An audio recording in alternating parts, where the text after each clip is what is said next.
Being here with A&D Adventures on Timber Mountain. I'm just starting my PEX lines alone, my dad. But that's okay. Seems to be going pretty good, and plus the wire mesh is helping out. So they call it loop CAD is what they use to calculate how many loops, and so I have 19 loops in this building, house, home, whatever you want to call it. It's a 4,000 square foot log home that I'm building. So it's going pretty well.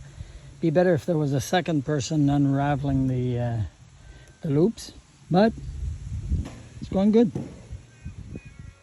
So what you're going to see here is the blueprint for the in-floor radiant system.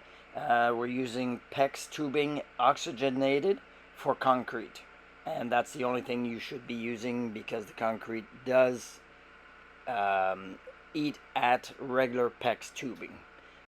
The beauty of this system is that it warms the whole home evenly all through the season. Started the third section of the PEX, which is great. Means I'm moving forward. Temperature is not so hot out there, but I'm still going ahead with everything, and it looks good. 31st of August, 2022. This is a junction box that runs all the PEX lines, and the second one here. They will run into the manifolds, and the gray pipes you see here is just to protect when the cement is poured.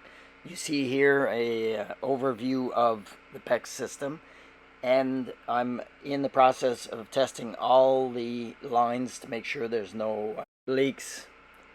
I tested at 30 pounds, which is reasonable, and I made a jig to lift the wire mesh. Made it out of scrap metal, and it worked very well. Thank you for watching.